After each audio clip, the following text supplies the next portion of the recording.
Vamos a leer otra vez Romanos 8:21, porque también la creación misma será libertada de la esclavitud de corrupción a la libertad gloriosa de los hijos de Dios, porque sabemos que toda la creación gime a una y a una está con dolores de parto hasta ahora.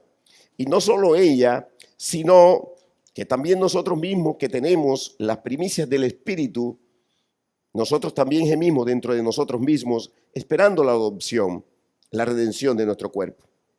Yo quiero decirle a mis hermanos que en las dos prédicas que hemos hecho ya anteriormente, el miércoles pasado y el miércoles 15, iniciamos el estudio de este importante tema sobre la redención de nuestro cuerpo. Yo quiero que presentemos esta noche varias preguntas, porque yo quiero recordarlas nuevamente, porque estas preguntas, pero las quiero recordar nuevamente, son fundamentales para la vida espiritual de nosotros. Una, ¿qué significa la redención de nuestro cuerpo? Dos, ¿por qué es importante conocer y entender bien el tema de la redención de nuestro cuerpo? Tres, ¿qué proceso debe ocurrir para que el cuerpo sea redimido? Cuatro, ¿qué consecuencias tendrá la redención de nuestro cuerpo?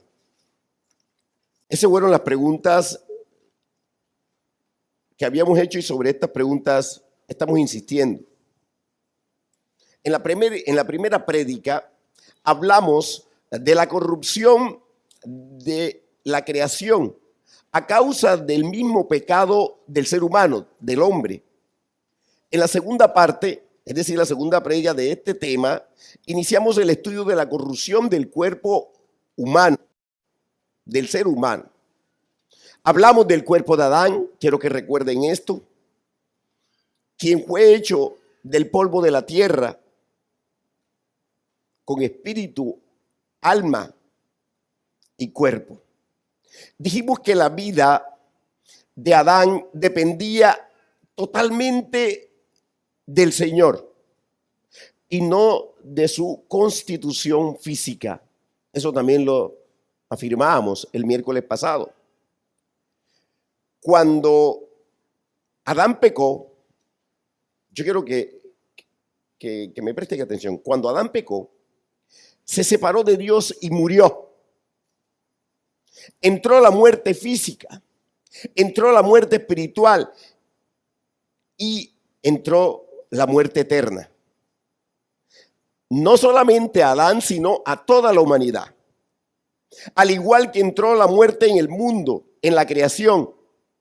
Porque mire, hermano y hermana, que mientras Adán tuvo una comunión con el Padre, el Hijo y el Espíritu Santo, tenía vida plena. Esa es la convicción y es lo que dice la palabra. La Biblia enseña que la vida está en Cristo Jesús. ¿Cuántos dijeron amén? Y quiero que tome nota de lo que voy a enseñar esta noche para que usted esté atento. En esta pregunta que nos hicimos de cómo era el cuerpo de Adán antes de pecar. Antes de pecar. Es necesario que lo comparemos con la pregunta de cómo fue el cuerpo de Adán después que pecó. Antes de pecar y después que pecó. Y esto es muy sencillo, porque todos los seres humanos traemos la imagen de Adán, del hombre terrenal. Yo quiero que tú vayas conmigo a la palabra, a 1 Corintios, capítulo 15, versículo 49. Y así como hemos traído la imagen del terrenal, traeremos también la imagen del celestial. Pregunta, ¿cómo es la imagen del terrenal? En cuanto a lo físico es, 1, un cuerpo débil y de humillación. Filipenses 3:21 dice, el cual transformará el cuerpo de la humillación nuestra para que sea semejante al cuerpo de la gloria suya, por el poder con el cual puede también sujetar a sí mismo todas las cosas. Mire usted, hermano y hermana, que la humillación y debilidad del cuerpo se aprecia en todos los sentidos, todos los sentidos. Es un cuerpo que se cansa. hermano, que depende de cosas externas. ¿Cómo qué? Como la alimentación, el agua, para poder sobrevivir. Es un cuerpo expuesto a las agresividades del ambiente. El cuerpo de Adán no era así. Estoy hablando el cuerpo de Adán antes de pecar. No era así. Pues dependía totalmente, dice la palabra que dependía totalmente de Dios. Y en él no había enfermedad ni había muerte. 2. El cuerpo de Adán, después de pecar, fue un cuerpo sujeto a la enfermedad, al envejecimiento y a la muerte. Dios hizo a Adán adulto, con la edad que el Señor quería para él, con el fin de que Adán fuera productivo. ¿Usted me está siguiendo? Es decir, hermano, para que fructificara y se multiplicase. Para eso lo hizo así. Y podemos hacernos una pregunta. ¿El cuerpo de Adán estaba sujeto al envejecimiento? Hermanos, si nosotros analizamos qué es el envejecimiento desde el punto de vista biofísico, la respuesta a esta pregunta es no. ¿Me escuchó? La respuesta a esta pregunta es no. Adán no podía envejecer, porque el envejecimiento está ligado a la muerte y también a la enfermedad. Y no había en el cuerpo de Adán ni envejecimiento ni muerte antes de pecar. ¿Usted me siguió? Podemos decir entonces que el envejecimiento es la evidencia de la muerte en lentitud. Esta parte me parecía terrible, me estremecía. Hermano, hay una etapa de nuestra vida en que las células empiezan a morir.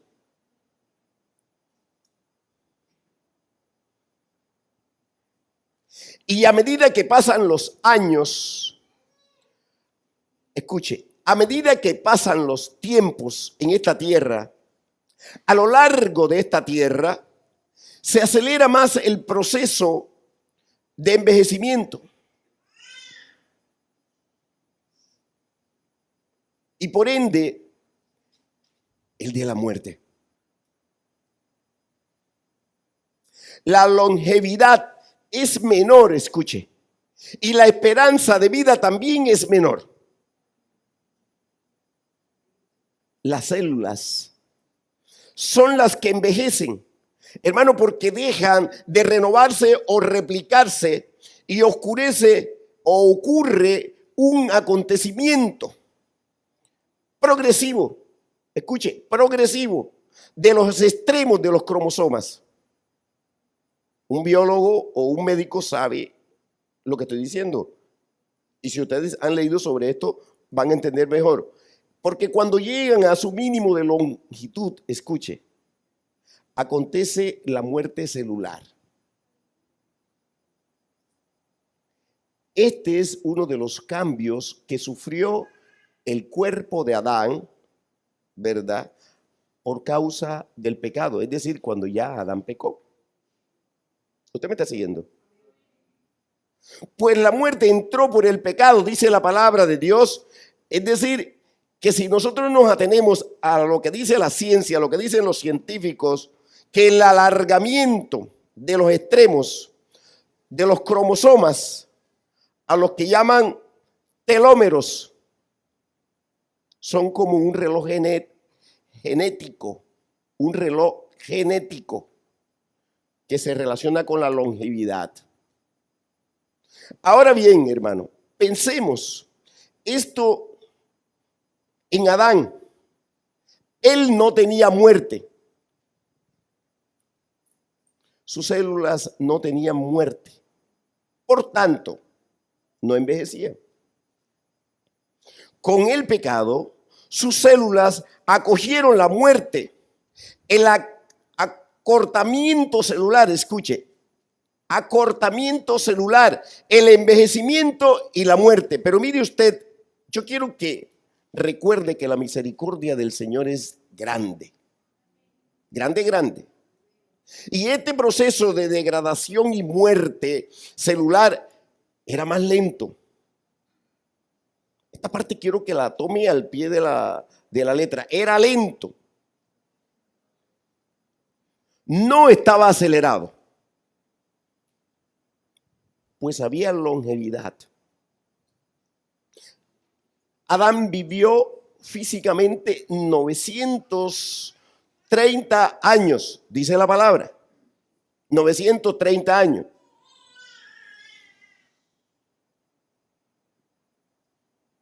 En Génesis 5 podemos ver su genealogía. Y se aprecia la longevidad cuyo máximo fue Matusalén. Acuérdense ustedes que vivió 969 años. Génesis 5:27 dice, fueron pues todos los días de Matusalén 969 años y murió. Ahora, hermano y hermana, yo quiero que usted vea también cómo la edad de procreación era mayor después de Adán, pero se fue acortando. Se fue acortando. Adán engendró a Set a los 130 años. Y Set engendró a Enos a los 105 años. Enos engendró a Cainán a los 70. Noé fue el último de esta generación y tuvo la bendición de la longevidad y de procrear a una mayor edad. Acuérdense ustedes que tuvo a sus 3 hijos a los 500 años. Y dice la palabra que vivió 950 años. Yo quiero que note que después del diluvio hubo un cambio tanto en la tierra como en el organismo del ser humano. En su estructura celular y en su reloj genético, por cuanto el Señor le limitó la longevidad. Ve conmigo a Génesis 6:3. Y dijo Jehová, no contenderá mi espíritu con el hombre para siempre, porque ciertamente él es carne, mas serán sus días 120 años. Yo quiero que usted mire en la misericordia del Señor cómo el fenómeno del pecado va acortando, va degradando. Dice la palabra que se aceleró el acortamiento de la vida de la célula y se ha seguido acelerando, aleluya, pues el promedio de la esperanza de vida en los seres humanos en toda la tierra ha llegado, según la ciencia, a 70 años. Dice que los robustos 80. ¿Qué dice el Salmo 90 días? Dice, los días de nuestra edad son 70 años. Y si en los más robustos son 80 años, con todo, su fortaleza es molestia. Escuche, su fortaleza es molestia y trabajo, porque pronto pasan y volamos. Ahora, hermano, hermana, yo quiero que usted recuerde que las enfermedades están ligadas al envejecimiento. Es una de las características de este estado, porque los órganos se van deteriorando debido al deterioro de las células.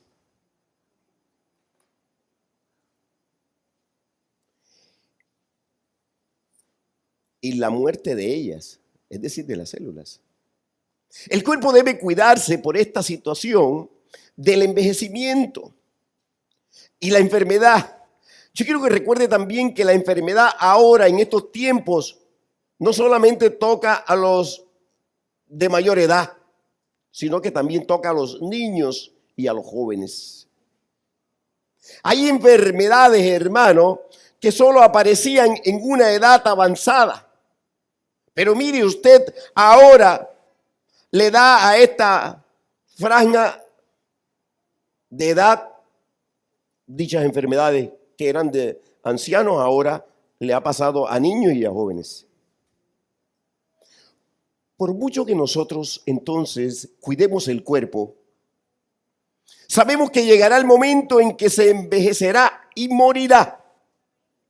Debemos cuidarlo. Sí, debemos cuidarlo. Esto es ser diligente.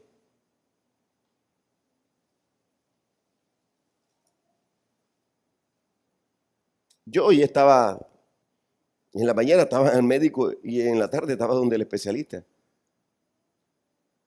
Nadie quiere ir al médico. Pero estamos en un mundo caído y esta es nuestra realidad. Pero tenemos otra realidad mayor. Y es que este cuerpo que se enferma y que envejece va a ser redimido. Ese es nuestro gozo, hermano. Esa es su promesa, esa es mi promesa. Y nosotros le creemos al Señor, no hay ninguna duda. Aleluya.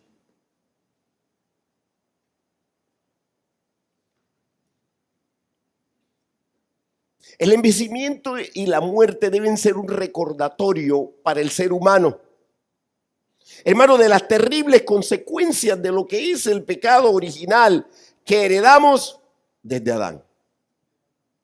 Y este recordatorio, escucha, debe llevar al ser humano al arrepentimiento y a recibir a Cristo Jesús como único Señor y Salvador. No hay tiempo de estar de volátil por ahí, haciéndose el cristiano y el que sí, que yo conozco del Señor, pero que no, pero que después peco, pero que después le digo al Señor, perdóname, tú sabes que tú eres chévere. No, no hay tiempo para eso. No hay tiempo para eso. Nos tenemos que poner finitos frente al Señor. Y la promesa del Señor no solo es perdón de pecado, sino también la anulación, escucha, de las consecuencias para siempre cuando glorifique este cuerpo y sea inmortal. Este cuerpo sea eterno, poderoso, indestructible. Así va a ser. Ya usted miró la resurrección de Cristo. Hermano, el recordatorio que debe de traer el envejecimiento, la enfermedad y la muerte para arrepentimiento, lo vemos en el Salmo 90. Yo quiero que busques conmigo.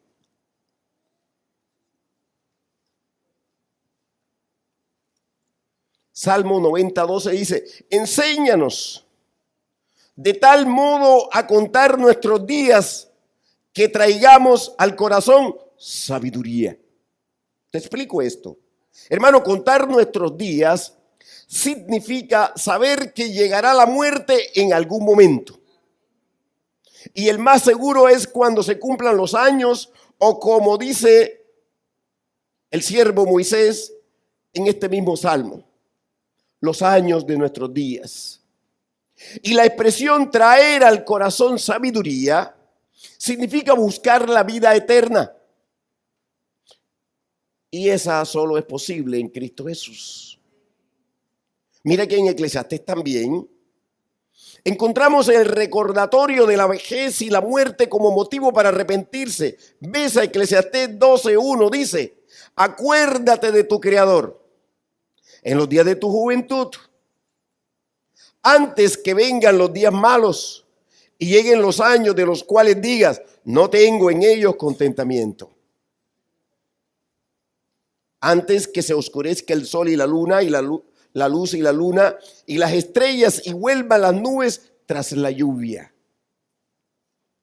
Cuando temblarán los guardas de la casa y se encorvarán los hombres fuertes y cesarán las muelas porque han disminuido y se oscurecerán los que miran por las ventanas y las puertas de afuera se cerrarán por lo bajo del ruido de la muela, cuando se levantará a la voz del ave y todas las hijas del canto serán abatidas, cuando también temerán de lo que es alto y habrá terrores en el camino y florecerá el almendro y la langosta será una carga y se perderá el apetito, porque el hombre va a su morada eterna y los endechadores andarán alrededor por las calles. antes que la cadena de plata se quiebre y se rompa el cuenco de oro y el cántaro se quiebre junto a la fuente y la rueda sea rota sobre el pozo y el polvo vuelva a la tierra como era y el espíritu vuelva a Dios que lo dio. Vanidad de vanidades, dijo el predicador, todo es vanidad. Hermano, el cuerpo de Adán ni envejecía, ni se enfermaba, ni moría antes de pecar. ¿Cuántos dijeron amén? Y Dios ha prometido restaurar las cosas como eran al principio, pero mejor, porque ha prometido que traeremos la imagen del celestial, aleluya. Es decir, de Cristo, pues tendremos un cuerpo, escuche mi hermano, a la semejanza de la gloria del cuerpo del Señor. Alabado sea el Señor. La gloria es para Él, aleluya.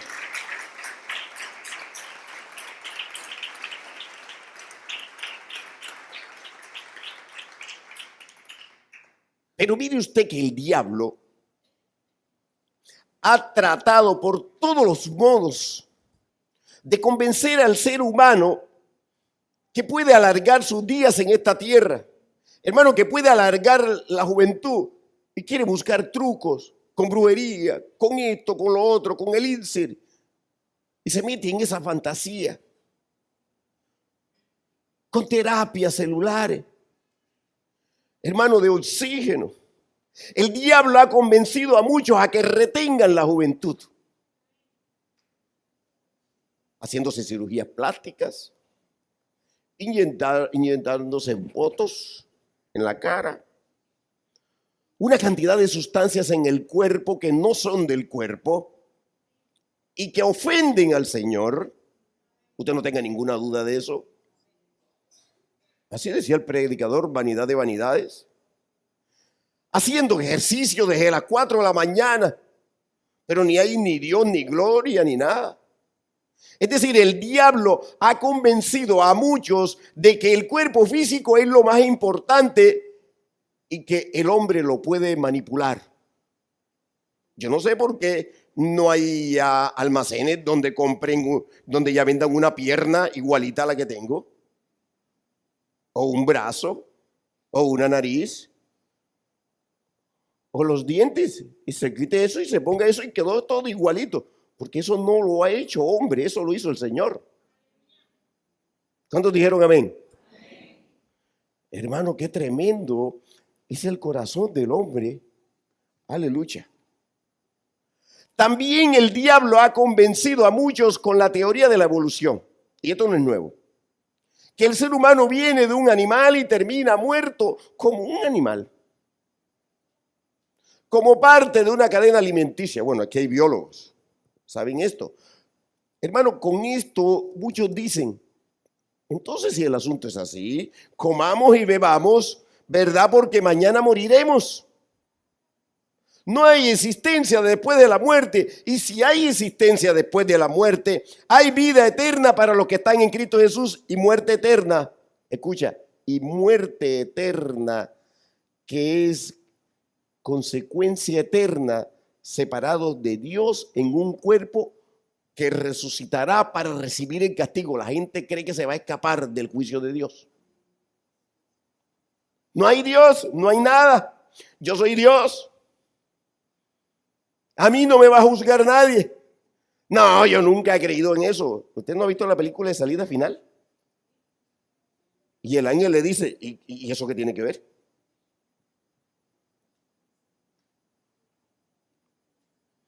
Recibirá castigo en la parte física, pero también en el alma, pero también en el espíritu del ser humano, hermano, sin Cristo, y sufrirá eternamente en el infierno.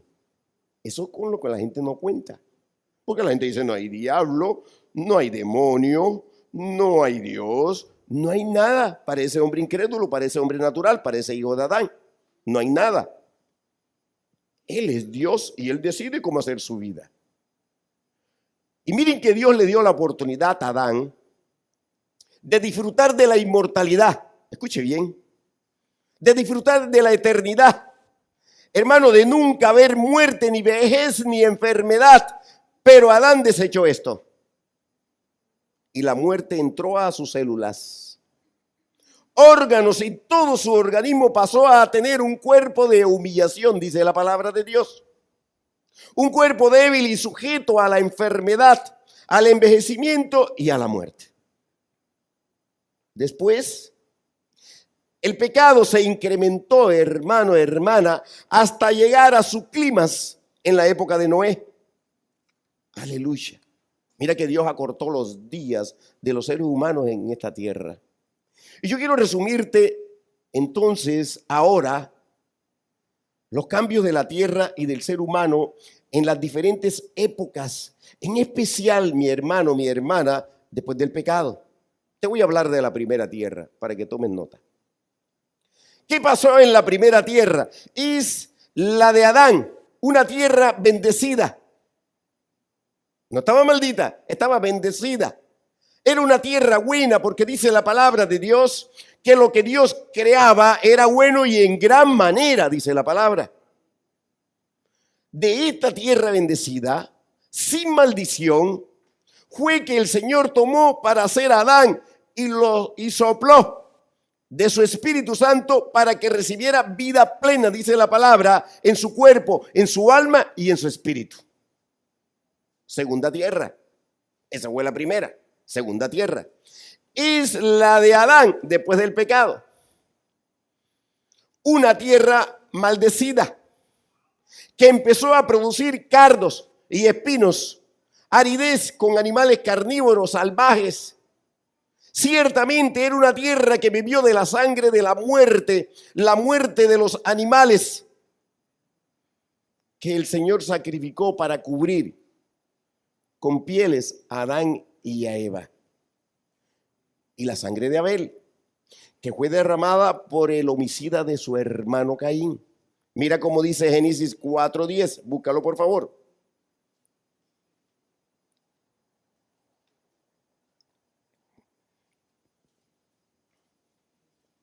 ¿Lo tienes? Y él le dijo, ¿qué has hecho? La voz de la sangre de tu hermano clama a mí desde la tierra.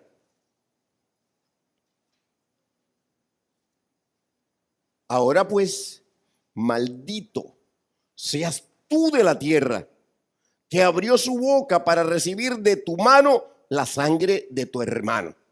Qué cosa tan tremenda. Hermano, qué sentencia, qué cosa tan tremenda la que el Señor habla aquí. Mire, el derramamiento de sangre, escuche esto. Por causa del pecado, no se ha detenido desde ese momento. Y ha ido en aumento, escuche, en aumento, a medida que ha avanzado la historia de la humanidad. Hermano, el hombre mata al otro sin contemplación. Así como si fuera un animal. Es depredador. Eso sale del corazón. La tercera tierra es la de después del diluvio, escucha, en la que hubo un cambio geofísico, químico y en el cuerpo del ser humano. Esto es muy importante. Es decir, que hubo acortamiento de la longevidad. En esta tercera tierra ha continuado el derramamiento de sangre sobre la tierra, pues llegó a su clímax antes del diluvio, y por eso el Señor mandó este juicio, como dice Génesis 6:5. Génesis 6:5 dice: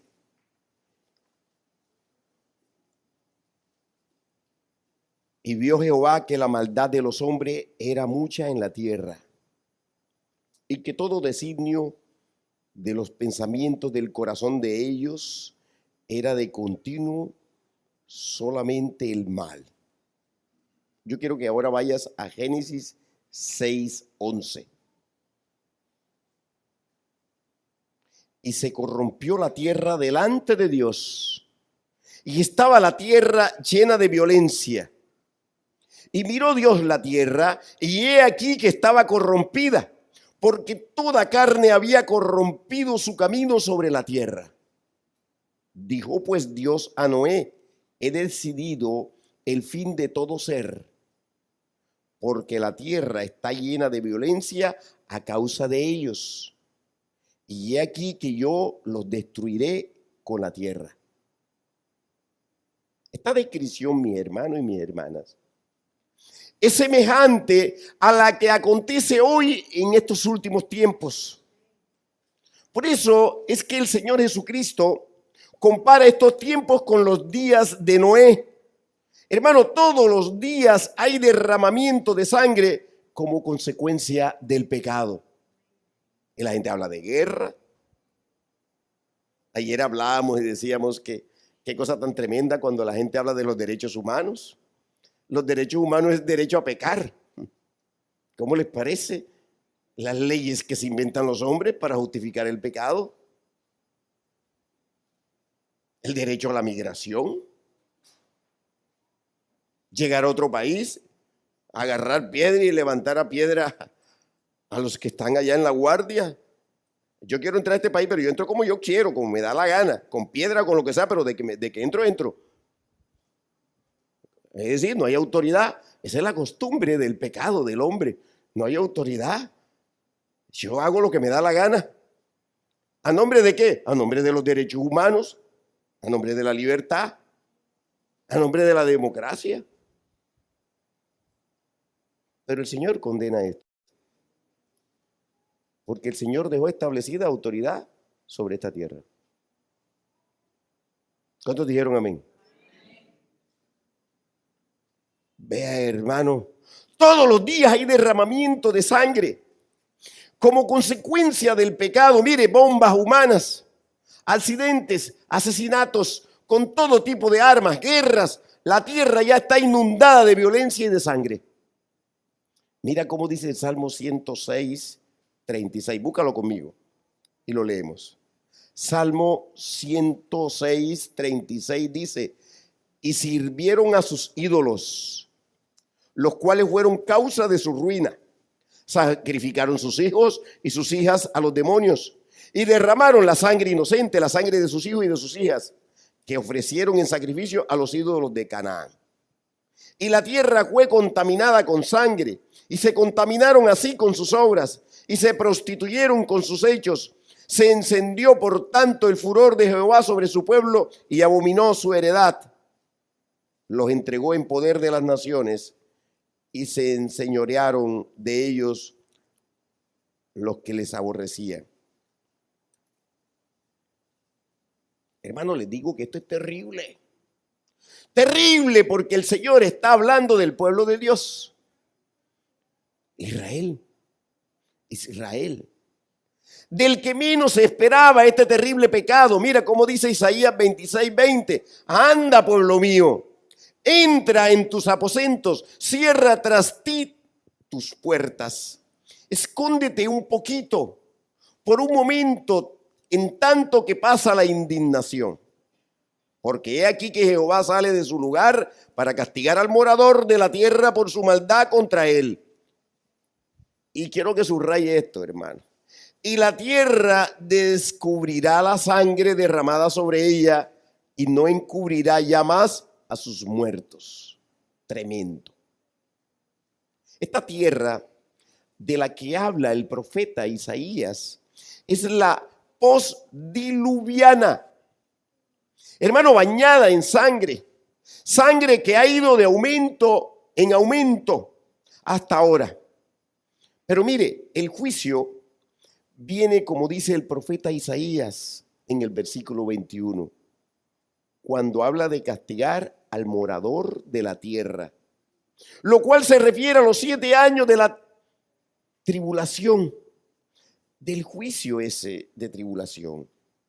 Pero yo quiero que usted note, hermano y hermana, que en el versículo 20 el Señor le dice a su pueblo a través del profeta Isaías que entre en sus aposentos, usted me está siguiendo, y se esconda mientras pasa la indignación. Es decir, los 7 años de juicio de la tribulación le está hablando al pueblo de Israel, porque nosotros no vamos a pasar por la tribulación. ¿Cuáles son esos aposentos? Me pregunto. Pues son las moradas de la casa del Padre. Aleluya.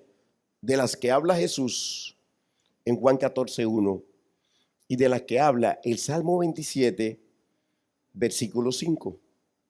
Vamos a empezar desde el 4. Salmo 27, 4 dice: una cosa he demandado a Jehová, esta buscaré, que esté yo en la casa de Jehová todos los días de mi vida, para contemplar la hermosura de Jehová y para inquirir en su templo. Porque él me esconderá en su tabernáculo en el día del mal, me ocultará en lo reservado de su morada, sobre una roca me pondrá en alto. Luego levantará mi cabeza sobre mis enemigos que me rodean, y yo sacrificaré en su tabernáculo sacrificios de júbilo. Cantaré y entonaré alabanzas a Jehová. Esta es la oración, hermano, de la esposa del Cordero. Usted me está siguiendo. La iglesia santa. Y el Señor la ha respondido. Hermano, nos esconderá en su tabernáculo, en la nueva Jerusalén, en el día del mal. Mire que el pueblo de Israel pasará por la tribulación, pero nosotros no. Los 7 años de tribulación serán 7 años en el cielo de nosotros. Nos ocultará en lo reservado de su morada. Y dice que cuando vengamos con él, mira lo que dice, cuando vengamos con él en su segunda venida, veremos a los enemigos caer. El anticristo, el falso profeta, y después del milenio, mi hermano, mi hermana, a Satanás y a sus demonios. Caerán en el lago de fuego, como dice la alabanza. Yo quiero que vayas conmigo a Juan 14:2. En la casa de mi Padre muchas moradas hay. Si así no fuera, yo os lo hubiera dicho. Voy pues a preparar lugar para vosotros. Y si me fuere y os prepararé lugar, vendré otra vez. Y os tomaré a mí mismo, para que donde yo estoy, vosotros también estéis. Hermano, esa promesa, asúmala, es para usted. Cuando esto ocurra, de ocultarnos en su morada, ya habrá ocurrido la glorificación de nuestro cuerpo. ¿Cuántos dijeron amén? Hermano, al final del juicio de la tribulación, ocurrirá la cuarta tierra. Y vamos en la tierra número 3, esa será la cuarta tierra, cuyos cambios serán tremendos por los 2 grandes terremotos de lo que habla la palabra que ocurrirán. Y durante el milenio acontecerá la quinta tierra, escucha, la quinta tierra, pues será restaurada parcialmente. La maldición será removida parcialmente y habrá prosperidad y abundancia. Dice la palabra que es el tiempo de la regeneración. Mateo 19:28, búscalo conmigo. ¿Me dices amén cuando lo encuentres?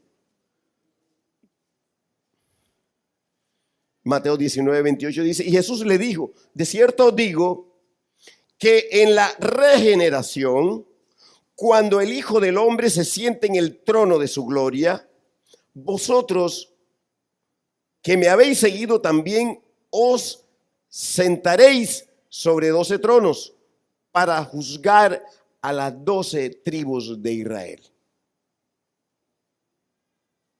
Y la sexta tierra, mi hermano, mi hermana, será la tierra nueva, la que hará el Señor para que la nueva Jerusalén descienda del cielo.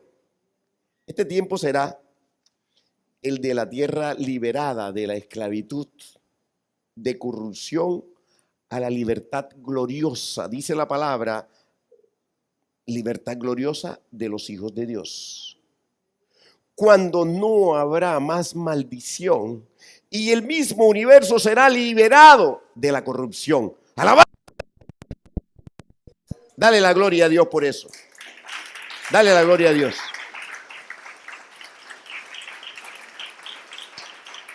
Porque mira cómo dice la palabra en Romanos 8:21. Porque también la creación misma será libertada de la esclavitud de corrupción y la libertad gloriosa de los hijos de Dios. Y quiero que vayas conmigo para terminar. Apocalipsis 21:1. ¿Cómo dice? Dime amén si lo encontraste.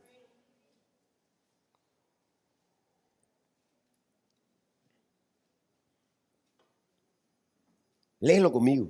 Vi un cielo nuevo. ¿Vas a leer conmigo o no? Vi un cielo nuevo y una tierra nueva, porque el primer cielo y la primera tierra pasaron y el mar ya no existía más. Y yo, Juan, vi la santa ciudad, la nueva Jerusalén, descender del cielo de Dios, dispuesta como una esposa ataviada para su marido. Y oí una gran voz del cielo que decía: He aquí el tabernáculo de Dios con los hombres, y Él morará con ellos, y ellos serán su pueblo, y Dios mismo estará con ellos como su Dios. Enjugará Dios toda lágrima de los ojos de ellos, y ya no habrá muerte, ni habrá más llanto, ni clamor, ni dolor, porque las primeras cosas pasaron. Y el que estaba sentado en el trono dijo: He aquí, yo hago nuevas todas las cosas. Me dijo: escribe, porque estas palabras son fieles y verdaderas. Alabado sea el Señor. Dale la gloria a Dios. Aleluya.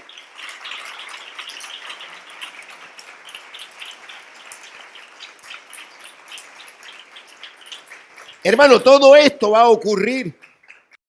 Todo esto va a ocurrir. Pero yo me maravillaba cuando veía que Matusalén vivió 969 años. Yo decía, nosotros vamos a vivir ahí 1000.